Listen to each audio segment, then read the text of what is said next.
Opening credits. The Alphas. A Ménage Shifter Romance. By Selena Coffey. Auto-narrated using Google technology. Chapter 1. The sound of growling came from the living room, mixed incongruously with laughter and the babble of a 2-year-old. Jack, frowning at the sunlight streaming through the windows, picked up his head and squinted toward the noise, trying to figure out what the sound was. "Are you getting up?" Damien's voice filtered plaintively from a tangle of blankets. "Probably." Jack let his head drop back onto the pillow with a groan. "Good. Will you do just one thing for me? Just on your way out of the room. Kill me." "I'm not going to kill you." "Okay."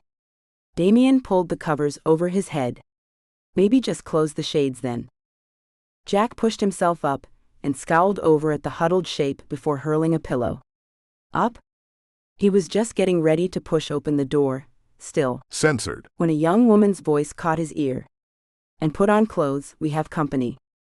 A shirt and a pair of jeans later, he padded out into the main room to see Imogen laughing delightedly, sitting on the couch with one of the pack's younger members, a young woman by the name of Emily.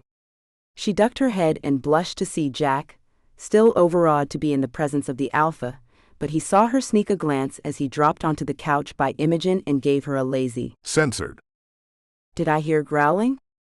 "That would be your son," Imogen informed him. She nodded to where Liam was playing with a set of toy trucks. "Wait for it, he'll do it again."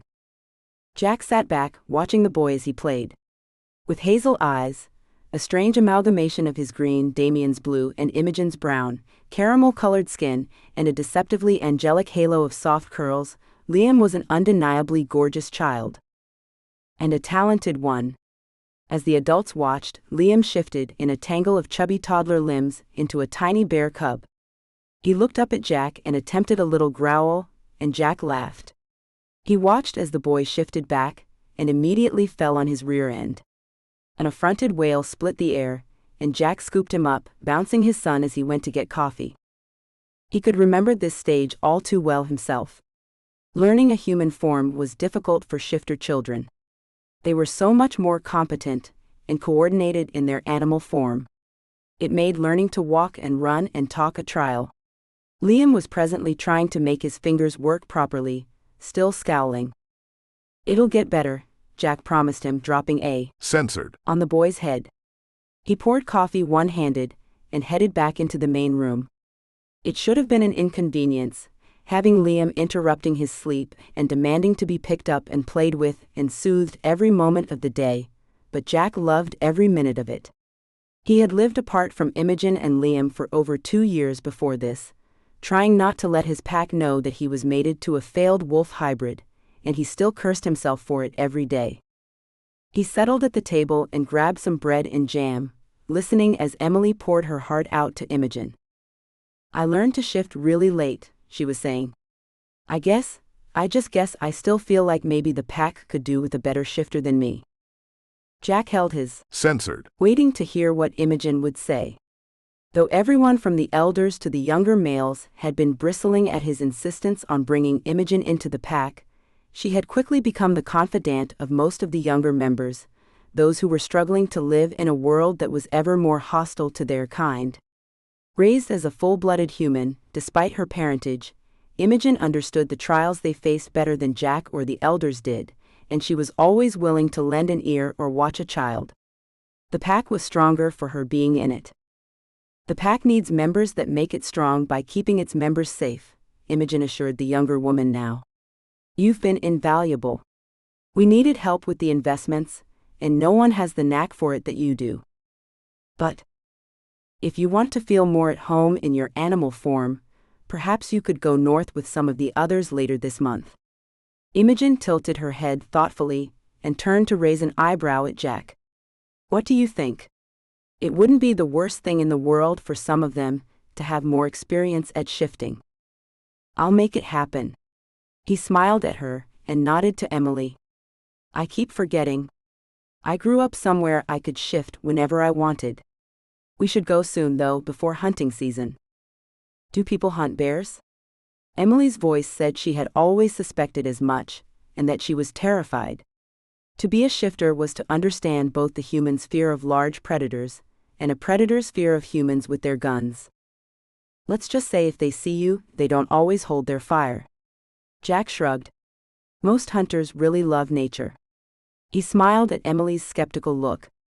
Don't you love nature? Sure. But you'd take down an elk if you could too, right? He took a moment to give Liam a bite of the bread and jam. Humans eat meat just like we do, they just can't get it without bows or guns. Most hunters don't want to destroy the forests. You just have to remember to be careful, that's all. He would have kept speaking, lecturing her on the fact that her inexperience as a shifter stemmed from her fear of humans, but Imogen's look stopped him. I've got this, her eyes told him clearly, and he subsided. Jack was always ready to give orders, and Damien's absence had done little to help that. With his Omega and his mate back in the fold, he found himself holding his censored more often these days. A knock sounded at the door and he went to open it, finding Edward on the step. The elder nodded politely to Imogen and Emily, and even spared a smile for Liam. It was difficult for Jack to bear the man's company, for it was not so many months ago that Edward had called for Liam's death. He tried to tell himself, as Imogen told him, that Edward was trying his best to preserve the pack, and that Edward still remembered the days when the shifter packs fought one another in all-out war. But lives had hung in the balance, and Jack still could not forgive any of the elders. His distance from them, he knew, was noticed by them, even if he took pains to keep it hidden from the younger members of the tribe. What's wrong? He asked without preamble. Edward drew him into the dining room to sit. There was approval and relief in his eyes as Liam transformed and stumbled around on his little bear cub legs, and Jack felt mingled relief and frustration. It was good that Liam was a strong, natural shifter, but he wished that the elders were willing to accept Liam for what he was, a wonderful, kind, intelligent child. They should love him whether or not he was a shifter. Word has it that the last of the eagle shifters are gone, Edward sighed at last. I think you'd be glad. Jack raised his eyebrows as he took a sip of coffee, and hissed as Liam's baby claws grazed his shin. He gave an absent-minded cuff across the boy's nose, and tried not to smile when the bear cub tipped onto its back and struggled to get up again. For the sake of our history, I'm glad enough. Edward shrugged. They're vicious fighters. They'd been harrying the hawks and the wolves for months, and I worried they'd come for us as well. But it seems their pack was fading. Jack frowned into his coffee cup, saying nothing. It was too common a story these days, packs failing to keep breeding, failing to keep their members safe. He had acted on his hunch 5 years ago, that his pack would breed once more when they knew they were safe and secure, and the pack had prospered. But other alphas insisted on keeping to the warlike ways that left their packs on the edge of starvation. What you've done for us as alpha has saved our pack. Edward's voice was low and earnest. I thank you. Jack met his gaze, surprised and thankful, but saw that the man was troubled. What is it? Good fortune is one thing, Edward sighed slowly. But to see us ascend so steadily as the other packs fail, it makes me think that we will attract enemies soon. I'm not blaming you, he added, holding up a hand when Jack would have protested angrily. But I think we should make a plan. Once, I thought your second in command would be our leader in a war. He did not speak Alyssa's name, and Jack swallowed. It was Alyssa, that same second in command, who had decided to act on the pack's animosity toward Imogen, and Jack had killed her. As much as he hated to admit it, Edward was right. Their pack was weaker without a war leader. Jack could assume the role, but he had never felt as natural there as he did leading the pack peacefully. He was opening his mouth to ask who Edward would like to see in Alyssa's place. It was always best to give the elders their say, when both their phones beeped. What is it? Imogen asked, looking over with her usual preternatural awareness. There's a disturbance at headquarters. Jack went to deposit Liam in her lap, and shouted for Damien. I'll be back soon. Don't worry. He met Edward's eyes over her head, and shook his head minutely. Imogen didn't need to know the rest of it, namely, that the disturbance was a wolf shifter from her mother's pack. Chapter 2. So, Jack settled into his chair, lounging against the back. Damien had tried over the years to get him to sit up with good posture, but the Omega's efforts had been far from successful. And in this case especially, Jack was glad of his usual posture. The wolf shifter who stood before him was tall and broad-shouldered, with an insolent expression Jack knew well. Every young cub who wanted to challenge the alpha wore that same expression. They were young and smart and strong, and they thought it was enough. The man needed to be put in his place. Jack raised his eyebrows, waiting for the wolf to speak. "I bring word on behalf of Galen, alpha of our pack." The man spoke the courtesies, but it was clear they were only empty words to him. Jack nodded silently. He felt a disloyal pang, wishing that Alyssa were here with him. Her beauty had drawn all eyes in the room to her, and she had used it to ensnare, before turning on those who underestimated her. The packs had not come to open war in years, and Alyssa's unique blend of hard-edged warrior and wide-eyed ingenue had done a great deal to keep the bear shifters out of their fair share of confrontations. Of course there was the minor matter that she'd also tried to murder his mate and child. Jack tried to avoid sighing as he stared down the emissary. Neither of them were being rude. Not quite. But the wolf shifter had a smile that suggested he knew Jack would not like his message, and Jack wanted him to know that he would regret giving it if so. "You'll have heard that the last eagles have left the city," the emissary said after a time. "Tell him you're glad his enemy is gone," Damien murmured under his breath. He leaned against the chair, affecting the same nonchalance as Jack, but the alpha could sense tension running through his companion. Damien, too, knew that something was wrong. "We have heard."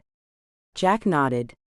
"We know that they had harried your shifters, and we are glad that your enemy has left this territory. As would we be, if the reason for their leaving did not also afflict us."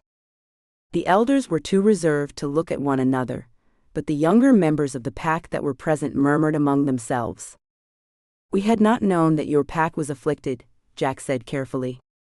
Damien's silence told him that the Omega was as lost as he was. "We have not liked to call on help without great need." The wolf held himself uncomfortably. Damien snorted softly, and it took effort for Jack to keep from exchanging a glance with him. More likely, the wolves had not wanted to advertise their weakness, still afraid that the other tribes would prey on them to take their territory. It was a foolish notion, with the troubles of the other tribes well known and their territory hardly worth the taking, but everyone was pretending to be on their best behavior here. "We are pleased that you have decided to seek our help," Jack said at last, when no more information was forthcoming. "Still, we wonder what troubles your pack." The wolf looked away at last, his manner showing shame. "We no longer breed." At the edge of the room, Edward shifted, and Jack knew that he was thinking of their discussion only a few minutes ago. "We grieve for you," Jack said simply. "The safety of all shifter packs has faltered."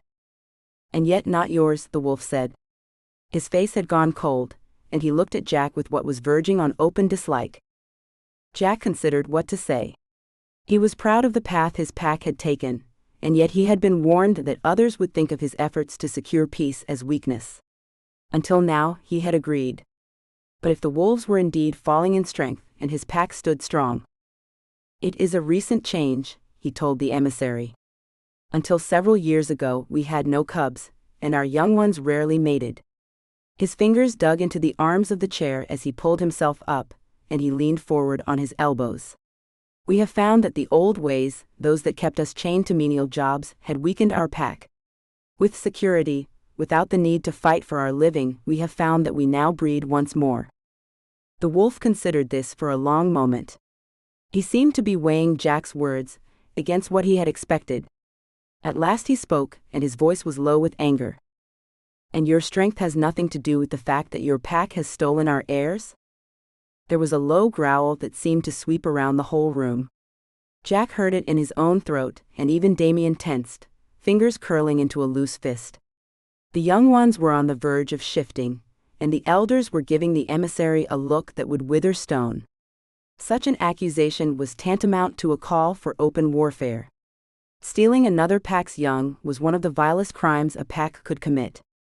Jack was on his feet, Damien at his shoulder, and he knew their eyes were like chips of stone. "You dare," he said softly, descending the steps from the dais softly.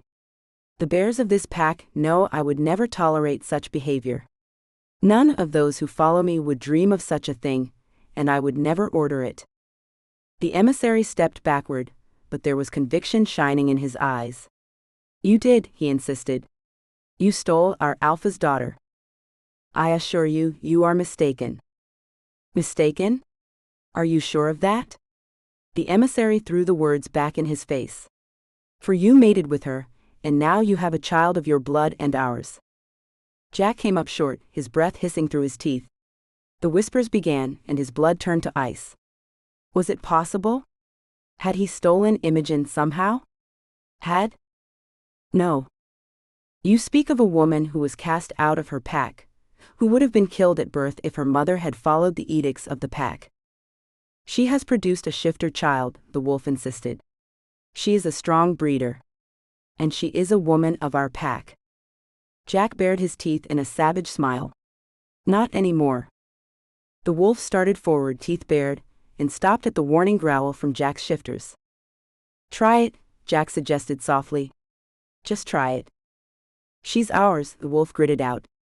"She was never yours. A pack earns its members by giving them safety, by giving them a good life. We could give her all of that and more. She'd be with her own kind. She'd be safe." "She's safe here," Jack said softly. "She's the Alpha's mate. In your pack, she'd be nothing but a baby you tried to murder." "Is your pack so much better?" The wolf breathed the words. "Or did you not have a dozen challenges over this?" "And I put them down," Jack snarled. "You want to know why we prosper, wolf? Because we no longer hold to the old ways without question. This world hates us, covets us. You want to end up in a laboratory? You want your pack to slink around in the shadows? It wasn't what I wanted for me and mine. So I took us away from being bodyguards and assassins. When the old ways keep us from safety, we get rid of them. And if your Alpha wanted her daughter to live as one of the wolves, she could have done the same. She had a sense of tradition." The wolf's lip curled. "And now that we know the girl breeds well, we can use her." Damien was between them in a moment, Jack's roar of fury echoing off the walls. He struggled to keep his form, to shove Damien out of the way and get at the wolf. Every word of that monologue showed him how little the wolf truly thought of Imogen. To him, to his whole pack, she was nothing but a carrier for the right blood, and Jack wanted to send the emissary back in pieces to show them what he thought of that. Had they no sense of decency? He straightened slowly, his eyes meeting the emissary's. "You go back to Galen," he said quietly, voice thick with rage, "and you tell him this: Imogen has never owed him her allegiance. She was hunted before she could walk for the crime of being born. She lived her life as an outcast. She owes him nothing, and he has earned nothing from her. She and my son will live where she chooses, and she has chosen us. She is a member of our pack now. If Galen wants better fortunes, I suggest that he look to his leadership rather than our den mothers." He watched as the emissary was dragged from the room. He could not seem to move, the breath coming short in his lungs. "They're too weak to pose any real threat," Damien said softly. He did not flinch when Jack shot a glare at him. That they even asked says enough. He expected a rebuttal. But to his discomfort, Damien only looked away. "I know," the Omega said softly. "It's not a good sign." Chapter 3. They would have killed me. Imogen's voice was rising. She paced, fingers clenching over the top of her head. When she whirled, it was to fix Jack with a pleading look. "They would have killed me," she repeated a bit desperately. "And your mother and father didn't let that happen," Damien insisted. He was at her side in a moment, hand in the small of her back, and for just a moment she rested her head in the hollow of his neck. "It doesn't matter," she said a moment later, pulling herself away. "The rest of them would have done it without blinking. They never cared about me." "She's right," Jack cut in. He was rewarded with a glare from Damien. "I know she's right," the Omega said, from between gritted teeth. But her mother and father protected her when she was a baby, and now she has her own choice and a whole pack that's standing between her and the wolves. No one is telling her that she has to go back. In fact, everyone is telling her the opposite. But I do. Imogen spread her hands. What? Damien and Jack spoke in unison. Don't you see? They're dying. Their pack is dying. I have to go back. No. Jack felt panic rising in his. Censored. No. No, you don't. You don't, Imogen. I can't live my life knowing that they could have survived with me, and I let them die. No. Jack led her to the couch, squeezing her fingers when she tried to pull away. She sat reluctantly, and he leaned forward, craning to look into her eyes. Listen to me. Our pack faced this as well. A pack can't breed if it's living on the edge, and many of the packs are now. We were for a very long time. When I became alpha, I was driven by the belief that the old ways weren't working anymore. We needed to stop working for hire as killers, living on the margins of society. You've seen Emily, she's an investment banker. We have all sorts now, because we've done what we can to integrate into the world. We never fear that we won't have food any longer. We don't have to worry as much that we'll be discovered. We have private land we can use, we have safe houses all over the city. We're prosperous. And I've offered that to the wolves. I told them what I did to reclaim our health as a pack. The fact that they're coming after you just says that they don't want to solve this problem. They don't want to be responsible for fixing the mess they made. Do you see? But she was shaking, and at last she bent her head to his shoulder, hot tears seeping through his shirt. You mean it? You're telling the truth? Every word, Jack promised her. He wanted to say that he would never lie to her, he wanted to take offense. But he knew her whole world was turned upside down right now. It had been difficult enough for her to become a part of this pack, welcome as she now was. It had been difficult to learn to live together again. This had only served to stir up every memory of her abandonment in childhood. She was drowning in emotion, and all she wanted was to know that there was a solution.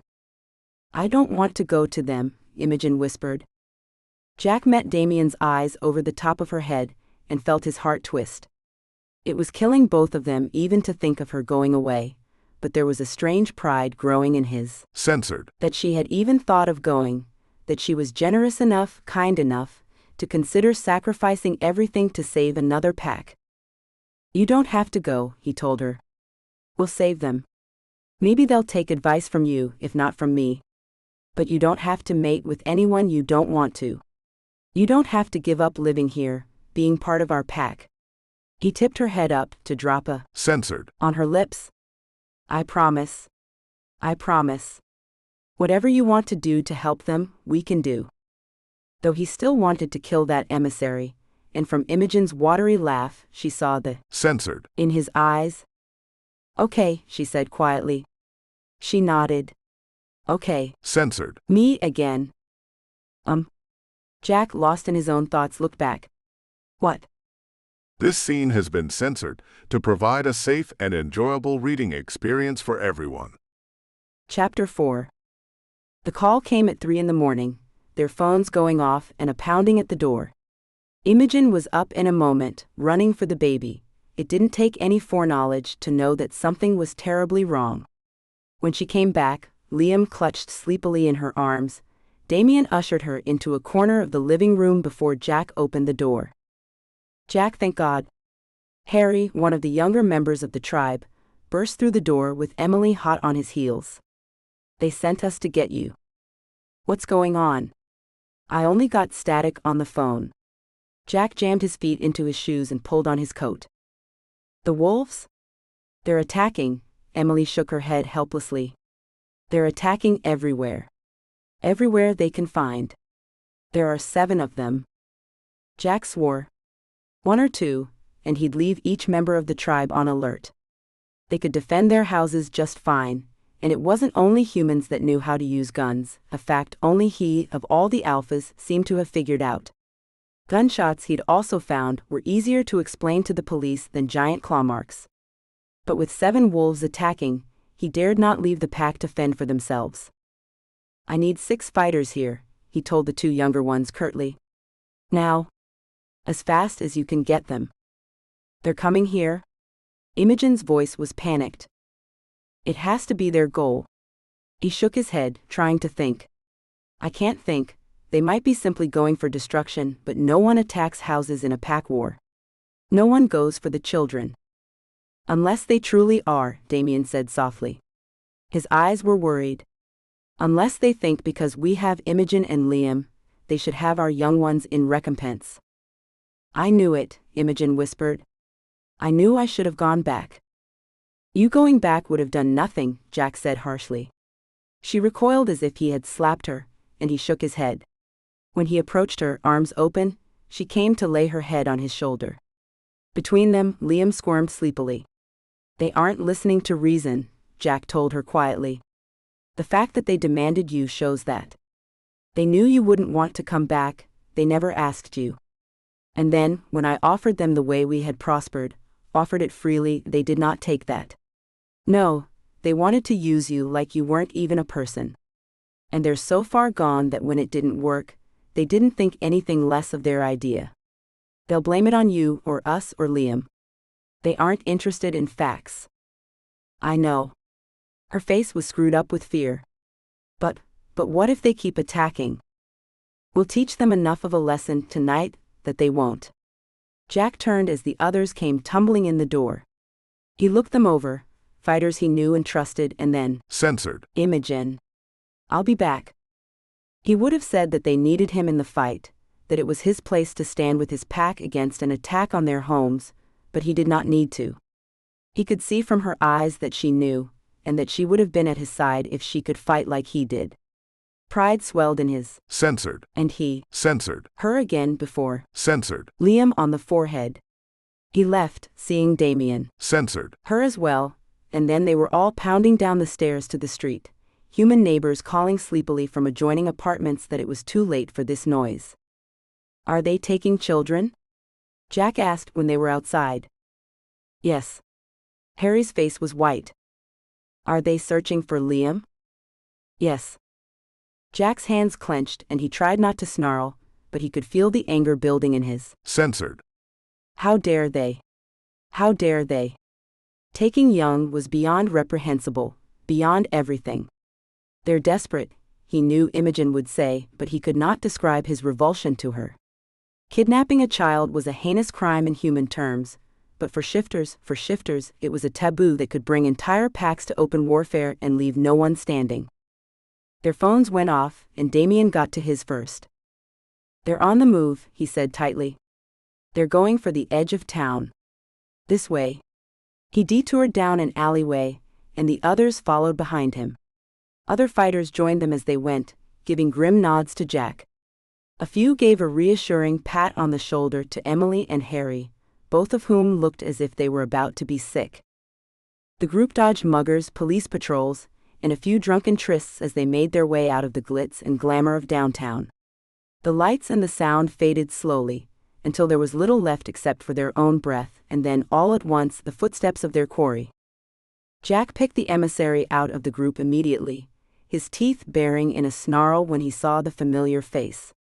Something flashed in the other man's eyes, but it was gone in a moment, and the man had shifted into a wolf charging at them head-on. The bears shifted as one, Emily faltering for a moment, swept along by instinct alone. They met with a clash, bone and fur and claws and teeth. Jack swiped his claws out with a roar, and the emissary, now a black wolf with a gray throat, snarled as it danced out of the way. Jack could have laughed to think that humans found wolves intimidating. He would never take on a pack on his own, but the truth was that wolves, smaller than bears by far, had never bothered any bear. Still, as claws raked his side, Jack reminded himself of the dressing down he was going to get if he went back to Imogen covered in blood. He should at least be somewhat careful. A moment later, when 3 of them charged him at once, he understood the humans' caution at last. With their teeth bared and their snarls ringing in his ears, the wolves flanked him. Teeth and claws sank through his fur, and he gave a snarl as he shook them off. His deep brown fur rippled as he reared onto his hind legs and came down on one's neck. He heard bones break and felt a moment of regret, but still. They were trying to take his pack's young. The ones he had fought for, the ones he had brought into existence. They were trying to break the soul of the pack and steal its inheritance, take children from their parents, destroy the pack and leave it in ashes. And he would not allow that. With a swipe of his claws, he laid 2 long gashes down the emissary's side, and bared his teeth in a roar as the wolf limped away. At his side, Emily was not quite holding her own against one of the smaller wolves. As she hesitated, he darted under her guard to clamp his teeth on her leg. Jack tore him free, flinging him back against a nearby wall. He joked his head, indicating for Emily to charge her opponent. When she didn't, he swatted at her as he would a cub. She charged, hardly making her target before the wolf got away, and Jack nodded as he turned back to the fight. It was going their way, and the truth was, it was always going to end in their favor. That these 7 had thought to raid houses and take children was almost inconceivable. True, it was a decision of true desperation, but had their numbers fallen to such impossible levels that they could send only 7? Hadn't they known that it would come to this? The realization hit him even before their phones began to ring, forgotten, and by then he knew it was too late. He did not bother to shift back. He laid waste to everything in his path, even his own pack mates scattering out of his way. His claws took 3 of the wolves, and at last the emissary was pinned under his claws. It took effort to clear the haze enough to speak in a human voice. They went for her, didn't they? The wolf transformed back into a man, laughing even as he choked on his own blood. He knew he was dead now, Jack saw. His side was bleeding freely, one giant claw poised at his throat. You fool. Did you think we'd want anyone else? She isn't yours. Jack leaned his snout close, hissing the words into the other man's face. She is now. And that little boy? He'll learn to shift into a wolf, or he'll die. The man was dead before Jack had time to think. His claws shot out, piercing the man's neck, and Jack's shout of anger was still echoing from the walls when he transformed back, staggering to his knees on the concrete beside his enemy's body. They didn't speak for a long moment, Damien coming to lay a hand on Jack's shoulder. Jack could feel his grief and his fear, and knew that there were no words. None. None of the others could bring themselves to speak, and Jack knew beyond a doubt that he had to stand, had to keep moving. To his surprise, it was Emily who spoke. Emily, the timid one. But she had been counseled by Imogen, another deceptively timid woman, and when Emily spoke now, there was all of Imogen's courage in her voice. They know what they did is wrong, she said, her voice clear in the still air. They'll hold her, but they've weakened themselves with what they've done, and they know it. They know they aren't worthy of the title of shifters anymore. And they know we'll make them pay. Jack nodded silently, picking his phone up off the ground. He took one last look at the dead wolves, at the sacrifice they had made for such a depraved goal, and then he limped away. They want her alive, Damien said. His voice was a thread of sound. He was trying to reassure himself as much as Jack. He flinched when Jack looked at him. But even Jack could not bear to ask the question that haunted them both. Imogen, the wolves wanted. But what about Liam? What about the child with bare blood in his veins? Chapter 5. Are you ready? Jack's voice was quiet, hardly moving the air of the lazy summer night. He settled himself onto the ground, feeling the gun against his censored and the blood pounding in his veins. We're ready. Harry and Emily nodded at him, their faces strained but resolute. They were not going to run now, those nods told him. Emily had spent the day shifting back and forth, pacing and swiping with her claws in the warehouse that served as their headquarters. Jack had gone to see her, sent by Harry, who worried at the woman's sudden obsessive practice.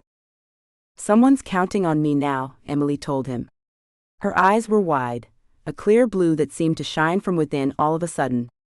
They had taken on a sheen of tears, but she squared her shoulders and swallowed hard. All this time I was thinking of me. I was worried about my own safety. But this is Pack. Pack makes you do the things you're scared to do, because other people need you. And that, more than anything, told Jack what Imogen meant to this pack. He had only clapped Emily awkwardly on the shoulder, muttering that he was glad to have her in the pack before he fled, trying to swallow away the lump in his throat. She was not for breeding, she was not a trophy. Where Alyssa had taught the young ones of the pack to fight, Imogen was teaching them why to fight. She was teaching them why they mattered. Jack nodded, now, trying to wipe the memory from his mind. "Stay in human form as long as possible," he said quietly. "The hallways are narrow in there. Better for wolves than bears. I'll go first." He kept his gun holstered. It had been strange, learning to use weapons that weren't a part of him, and he still preferred to use his hands and feet when he needed to fight in human form. For one thing, they were far quieter. He slunk to the perimeter and hoisted himself up into an abandoned window. Like most packs, the wolves had found themselves an abandoned building for their headquarters, and like most, they had also protected its entrances with infrared cameras and motion sensors. But those, of course, were the front entrances, and one of the youngest members of the bear pack had been able to find old blueprints of this building, showing a tunnel that ran from an adjoining lot. Now Jack and his party were inside the complex itself. One sentry was lounging against the wall, his eyes on his phone, and Jack took him out with an almost casual kick to the head. He heard Harry bite back an exclamation of surprise, and hoped the boy was taking notes, but not too closely. Of all the young men in the tribe, Jack thought it most likely that Harry would one day take him down.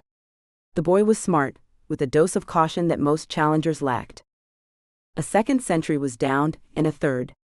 The team spread out along the corridor, creeping forward with their hands hovering near holsters and sheaths. When the lights came on, a pack of fighters advancing on them, Jack could only think that they'd gotten farther than they should have. Well.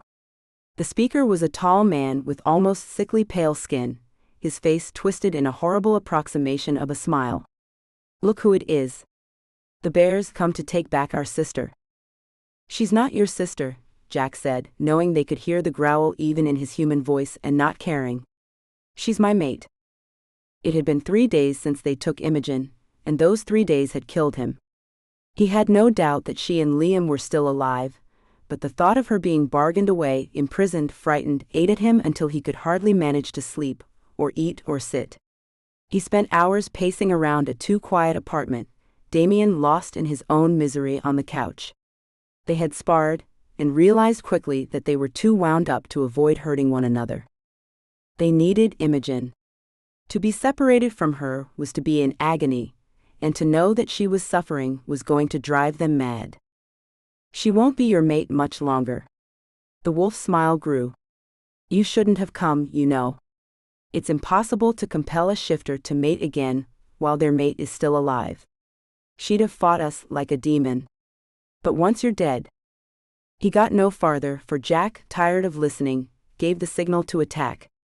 The man was only trying to get under his skin, he knew that, but the truth was that the words hit home.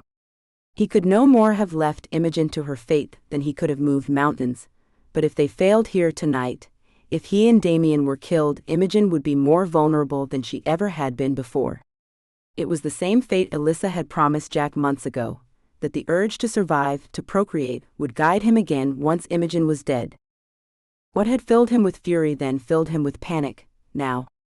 He lashed out as the wolves leapt into the fight, transforming into a pack of black and gray, flowing together against the bear's brown pelts. Jack shouldered them aside, fighting like a man possessed, dancing out of the way of attacks. Bears were nimbler than others tended to give them credit for. They were well able, if they were paying enough attention and cared to get out of the way. His existence narrowed to a single point. He had only one goal: get Imogen and Liam, kill Galen, and get out. He had no time for pride or honor in this fight. He tore his claws down wolves' backs, crushed their ribcages. He killed them while they were distracted by the others, knowing that each one he took out now was one less he would have to fight later. He was just rearing up on his hind legs when a familiar voice called out across the crowd. "Stop." Everyone froze. Imogen's call had been echoed by a man at her side, a man with white hair pulled back in a bun at the back of his head.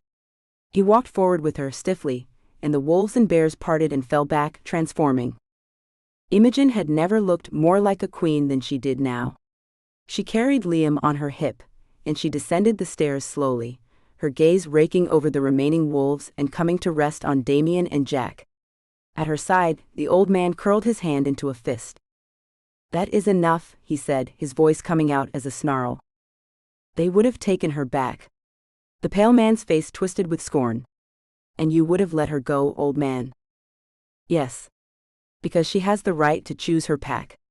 The man, to Jack's amusement, had pulled out a gun. Now he switched the safety off as he moved down the stairs, Imogen falling behind him, watching the confrontation. "You and yours had no right to bring her to me." "Didn't you call for her?" Jack asked. This must be Galen, but nothing had led him to expect this. "I did. Had you known Miriam, her mother, you would have called for her daughter as well." The man's face split in a weary smile. "I always suspected what Miriam had done, but it was still a shock to learn that her daughter was alive, and with a shifter child. Miriam did her work well when she hid her child." Jack nodded quietly, his eyes going to Imogen. He wanted to fold her in his arms. She had never wanted to speak of her mother, or indeed, seek her out. Her father had suggested that her mother was long dead, but Jack had wondered. And when he realized that she was the alpha, a rare thing, he knew that she must indeed be dead. What had it been like for Imogen to hear about her mother? But she seemed calm. Almost, he would say, she seemed whole in a way she never had before. "Miriam was never worthy of the pack," the pale man said now, and Imogen looked over at him sharply. But she stayed quiet, she had no need to argue with him. "Miriam should have ruled longer than she did," Galen said wearily. "Now stand away from the bears, Samson."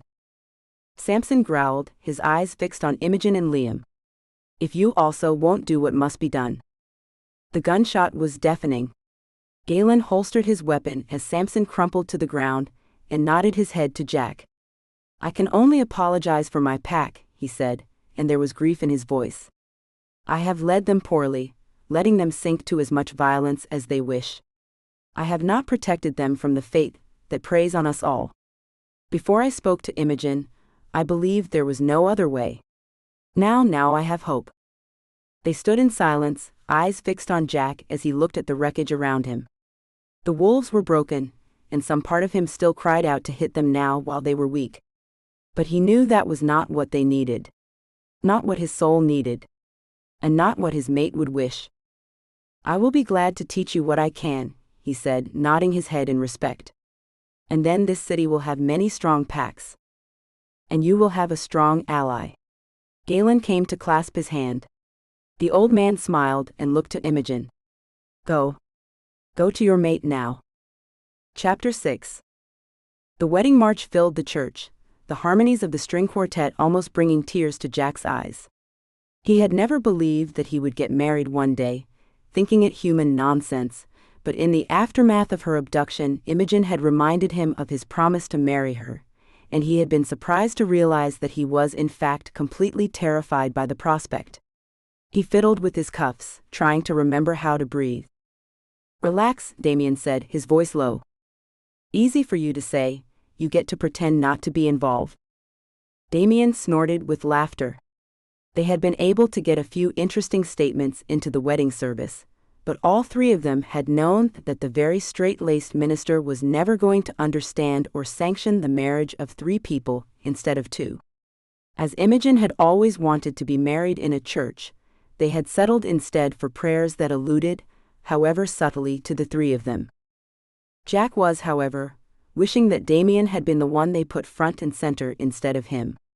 The members of his pack were grinning from the pews, a large contingent of predatory-looking people who'd had far too much fun learning to dress up for a wedding. And on the other side of the aisle, "It's who I am," Imogen told him, and Jack could hardly deny his wife her family. But every time his eyes took in the sweep of the wolf pack sitting in the congregation, he had to remind himself that this was not an attack, and that he should let his hackles back down. It had been a very strange few weeks indeed. Many of the members of the wolf pack had left, going north to form their own pack, one where they would never be forced to accept an alliance with the bears. Galen let them go, as much broken by his altercation with his challengers as he was hopeful about the future. As the packs grew closer, Galen's hope seemed to blossom, and Jack was hopeful as well that the man would see a prospering pack before he was replaced. The crowd came to their feet as Imogen appeared, her arm looped through Galen's. Her dark skin glowed against the white dress, its elegant lines shimmering with seed pearls and crystal beads. She looked like a princess, from her white heels to the spray of baby's breath that formed a little crown. She had looked at different bouquets for weeks, and Jack's heart swelled when he saw what she had chosen. Instead of flowers in one hand, she carried Liam on her hip. The shifters sighed as she passed, genuine smiles on their faces. With Galen so dignified, handing Imogen over to Jack, it really did seem a family affair, Imogen somehow bringing the packs truly together. Galen took Liam to one side, out of the minister's line of sight in case he shifted unexpectedly, and Jack reached out to take Imogen's fingers. He didn't remember the service at all. It passed in a blur. All he saw was her face, all he felt was the pressure of her hands and Damien's steady presence at his shoulder. And as they turned to walk out, Imogen paused for Damien to take her other arm. They left the church as a trio, married in the world she had been raised in and mated in their pack. In the limo, Imogen censored both of them, her fingers intertwining with theirs. There were tears in her eyes, and she couldn't seem to stop smiling. "It was perfect," she said quietly. Damien grinned, self-satisfied and sleek. "What? What is it?" Imogen poked him in the arm. "What did you do? I know that smile." "Just wait." Damien leaned over to censored her and then settled back, still looking very smug. They saw soon enough what he meant. From where, Jack did not know, but Damien had turned the warehouse into one of the most stunning winter wonderlands he'd ever seen, with snowy white tablecloths and hundreds of crystal lights hanging from the ceiling, twinkling. Music was playing, and food steamed on a long sideboard, while a three-tiered cake adorned a table in the corner. Imogen clapped her hands over her mouth, and then leapt into Damien's arms, laughing as he swung her around. Where did you? Let your husband have his secrets, will you?" Damien laughed as he censored her. It was only when she danced away, laughing, that he leaned in to murmur to Jack, "So many bridal magazines. So many." Emma helped. Jack laughed. "Some food? I'm starving. I was too nervous to eat all day. And you say I'm the emotional one. You've clearly been a bad influence on me." The night passed in a whirl. Jack leaned back in his chair, bouncing Liam on his knee, as Damien led Imogen out to dance. They whirled around the dance floor, Imogen laughing, Damien laying his lips against her throat in a stolen censored. Jack watched Emily dancing with one of the wolves, her smile lighting up the dance floor, and then offering her hand to Harry, who took it with a fiery blush. Jack smiled. He would bet that they were mated within the year. Liam leaned back against him, falling asleep even in the midst of the shouting and the laughter, utterly content in the swirl of the evening, and Jack felt tears prickle his eyes. This had felt so far away not long ago, and now he had everything a man could want. He had his pack, his omega, his mate, his son. His pack had allies. For the first time, he looked ahead with a sense of security. "It was a brave thing you did." Galen's voice spoke from nearby. The old man pulled out a chair and raised an eyebrow. "May I?" "Please." Jack watched as the other man took a seat. "Thank you for giving Imogen away." "Ah, it was a pleasure." Galen waved his hand, but his face softened when he looked out at Imogen dancing with Damien. "It was a brave thing you did. If her mother had still been alive." His voice trailed off. Was she challenged because of Imogen? He had to know. She swore she did not want to know, but Jack felt her mother's history like a shadow in his heart. "No. No one knew." Galen crossed his arms. "You'll know it was me then." "I'm not sure Imogen knows," Jack warned him. "I think she does. But she knows it a different way from you. It happened, well, my guess is, not long after Imogen was born." Galen swallowed and looked away. "We planned it. I wasn't ready to challenge yet.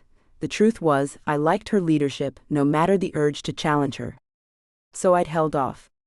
But she came to me one night. She said I should challenge. She couldn't tell me the truth, but it was plain to see she was dying. At the time, I thought it was a real illness, something that was eating her up inside. Then I realized she'd had a broken heart. She realized she could never go back to her mate and her daughter. His voice trailed off. I was stupid at 40. And now, I realize it was a real illness. She was broken. If she could see you now, what you had the courage to do, she'd thank you for making her family whole again. He reached over to stroke Liam's head, smiling at the boy's sleeping face. Don't ever give them up. Never, Jack promised. He curled his arms closer around Liam and laid his cheek against the boy's hair. Never, he repeated softly. Epilogue. I moved through the crowds unseen as I searched. Something was pulling me, an instinct I didn't quite understand but knew I couldn't resist. My mate was near. My soulmate. Emily, it's good to see you. Imogen called, as I neared her and Damien. Jack had little Liam in his lap. He wasn't so little now, and I laughed as the boy shifted into a bear, his furry nose pointed up at me in expectation of a petting. I bent down to scratch at his ears as his mother laughed, and I asked her how she was doing. Oh, we're fine, I'm just not used to so many people being around. She waved her hand at the gathering of both wolf and bear shifters, her attitude breezy and light. 6 months ago, this would have never happened. They'd have all been at each other's throats, but now the two clans were partners, blazing a new path into the future. I'm not either. I looked down shyly at the white skirt with blue flowers dancing around my knees, the black top setting off the fine black details around the flowers. I'm surprised to see you, she said, her eyes going wide as she realized what she'd said. Not that you're a wallflower or anything, but you don't. Her words trailed off, and I let her off the hook.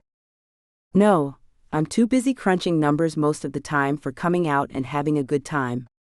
I thought it was time, though. I let my blue eyes roam the open hall, currently hosting around 200 people. I'd never find the man calling to me here, no doubt he was feeling the same pull. My eyes searched for him, never staying in one place too long. Imogen, always observant, caught me searching. Who is it you're looking for, Emily? Someone special? Her warm laugh was kind and gentle, not mocking as some in my old life would have done. I'd come to Damien and Jack because my own clan hadn't found me good enough. I wasn't a good hunter, nor did I track very well. I wasn't strong or brave, and I wasn't a good shifter in their eyes. Jack and Damien saw my ability lay with numbers and gave me a job, one I was very good at and loved. More than that, they'd given me a clan, something I needed just as badly. Now it seemed I'd found my mate. I knew about the matching of souls, how we all had one person our soul would mate with, and sometimes we're even lucky enough to find him. Or her. I think so, Imogen, I finally answered, breathless. The air around me swirled with some scent that drew me the same way warm, freshly baked brownies might. Only this was stronger, more powerful, and impossible to resist. I think they found you, Imogen murmured as I turned, my breath gone in a moment. Before me stood a god, but a god that would have spelled disaster a few months back. This was a wolf, our former enemy to my own bear clan. I could see it in the yellow of his eyes, smell it on his scent. A scent I craved to inhale deeper, until it was etched on my very soul. Hi, he said simply, a slight accent telling me he was not from our part of the world. Hi. I held my hand out to the ginger-haired man, a giant of at least 6'4" with the kind of brawn that spoke of hard muscles, not fat. He wore a black suit that fit his frame perfectly, his shoulder-length hair tied with a simple black band. This scene has been censored to provide a safe and enjoyable reading experience for everyone. I awoke the next morning alone, the bed empty but full of his scent. I stretched happily. I assumed he'd gone to find food and drink. We'd spent the night exploring the strength of my bed, of ourselves. Censored. In places I didn't know you could. Censored. But I accepted them happily. I had my mate. When an hour passed and he didn't return, I went to seek him out, showered and in fresh clothes. I searched the entire compound, but couldn't find him. It didn't help that I still didn't know his name. I found Imogen in the dining hall and went to her. "You look well loved," she teased, her eyes lighting up. "I'm well, I suppose I am. I'm also confused." I sat down, plunking my chin down in my right hand, looking around the room. "Do you have any idea who the man was that I left with last night? What his name was?" I would have blushed if I hadn't been too busy looking for him. There was an Censored. forming in my stomach, deep inside, hurting more than I cared to admit. What did it mean? No, but there was a group that flew out early this morning. To Germany, I think. Damien had one of the helicopters take them out. Imogen looked confused but didn't pry. She never would, and I appreciated it. "Emily? This is for you." Damien came to his wife. Censored. Her cheek as he sat down. He slid an envelope to me. Black handwriting, strong and assured, decorated the front with one word. My name. "Dear Emily. Now that I know your name, I have the last thing I needed. I have to get back to Germany, but I won't stay if you refuse to come to me. I offer you my mate, my home in Germany, or I'll leave it all and come to you. The decision is yours, but please make it quickly, for I cannot live without you. Ulrich." I stared down at the paper in shock. German. Willing to give it all up to come to me. Or I could go to him. "I need to speak with you and Jack," I said, looking up at Damien with eyes I knew must be totally lost. I knew I was needed here. They were building a new world for shifters. Perhaps that would be needed in Europe, though. Could I leave them? "I'll find him. I have a feeling you have something quite important to discuss with us. He's a very important man, you know." Damien looked over at me with a serious expression, his eyes somber. "How important?" I gulped as trepidation filled me. "Who was this man, Ulrich, my mate?" "He's the alpha of his clan. Of the entire wolf groups in Germany." Damien looked pleased but concerned, the same concern he'd have for a little sister. "The entire, oh dear. I'd be the alpha's mate." I think my fingers were number than my lips. "Alpha. Yeah, your mate isn't just anyone. I should have known only someone truly special would catch you, Emily. I'm happy for you." Damien held his hand out to me, his eyes reassuring me that his words were true. "How did you know?" I wondered aloud. It's my job to know these things. That, and only a mate would put a man like Ulrich on his knees. On his knees? I looked at Damien, not sure he meant Ulrich had truly been on his knees. "He went to his knees to beg your name from me, and to beg to have you." I think the man smirked a little. I'd have slapped his shoulder if he hadn't been who he was. "What did you tell him?" Obviously he told Ulrich my name, but what else? "I told him it was up to you, Emily. You are free to make the choice." He looked at me steadily, as I said the name over and over in my mind. Ulrich. My mate's name was Ulrich. A strong name. I loved it as much as I did him. Now, I just had to decide whether I was going to be his here or in Germany. Could I leave them behind? I looked at the gathered family and friends around me. These were all my family, my clan. Could I leave them? Could I ask him to give up such an important role? I felt my heart twinge as I looked around. What should have been an easy choice, far more complicated than I'd have ever guessed last night as I writhed in his arms. "What'll it be, Emily?" Jake asked as he took a seat in front of me. I couldn't give him an answer. Not yet. Thank you for reading my book. If you like this story, I think you'll enjoy my book. Download Bearmate now. Free. About the author. Selena Coffey is a romance writer who lives happily in London with her husband and son. She is a hopeless romantic who grew up always believing in love, and she is not ashamed to admit this. It is this belief that makes her so passionate about writing crazy love stories. A stereotypical girly girl, she loves shopping. So whenever she gets a chance and the spare cash, you will probably find her browsing online for the next pair of shoes to add to her collection. You can find her online at www.selenacoffee.com. Contact her at hello@selenacoffee.com. Closing credits. This has been The Alphas. Written by Selena Coffee. Auto-narrated using Google technology. Copyright 2024 by Lovie Books Limited. Production copyright 2024 by Lovie Books Limited.